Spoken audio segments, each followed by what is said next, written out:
an exact reproduction. It's open air. It's standing room mostly. And Bill Shakespeare could go on for hours. Make sure you go in there on a nice sunny day. The tickets start from £5.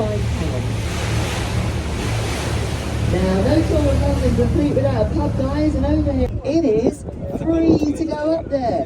30 or 40 quid to go up the Shard, so save your money, go up the Sky Gardens. You do need to book a time slot online, guys, and they are hard to come by. You might have to make it, but also look up. The bridge is actually completely structurally made of steel, guys. The stonework only added on to complement the Tower of London on the right-hand side. And it was painted brown for many years in honour of Queen Victoria's favourite food, that was chocolate. Only painted red, white and blue at the start was completely up on the second silver jubilee, 25 years on the plane. So guys, back to the Tower of London now. It used to be surrounded by a moat full of water. That's drained away. Look at the front part of the tower, look at the river. You can, although the tide is high, you can just see the top of a bricked up archway and the words "Entry to the Traitor's Gate."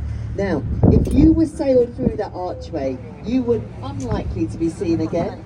If you were royal and you went in there, you were having your head chopped off.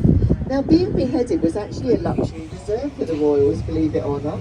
And not many people did get killed under Westminster Bridge, so we won't be going under the bridge on this one.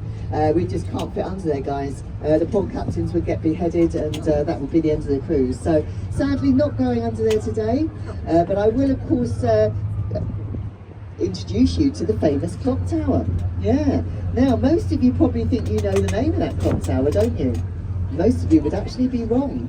Until 2012, that was just called the Clock Tower. 2012, Queen Elizabeth II's Diamond Jubilee, 60 years on the throne, and it was renamed the Elizabeth Tower in her honour. Nobody can see Big Ben. Big Ben is the 13.5-ton bell that sits inside the Elizabeth Tower there.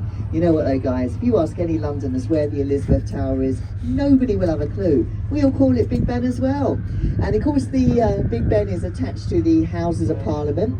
The official name of the Houses of Parliament is actually the New Palace of Westminster. Yeah, because there was an old palace in London, built on time and under budget. Are we surprised? Of course not.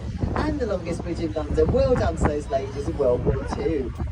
Now over here on the right hand side we have got an ugly building, and I am allowed to say that. It is supposed to be ugly. Built in the brutalist style of architecture that was really popular after the war. So if you are a theatre fan, guys, well worth checking out.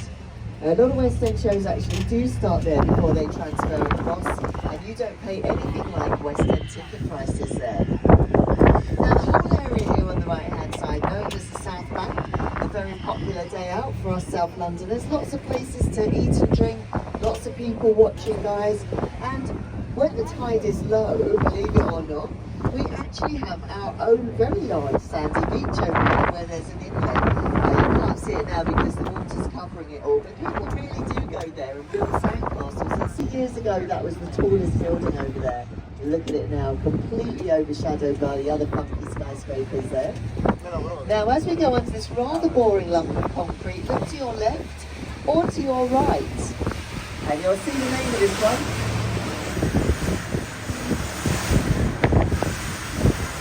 Yes, that was the world famous London Bridge. Disappointed? Did you think it was the one ahead of us? That's Tower Bridge, of course. Now guys, if you Google London Bridge, guess what it shows you?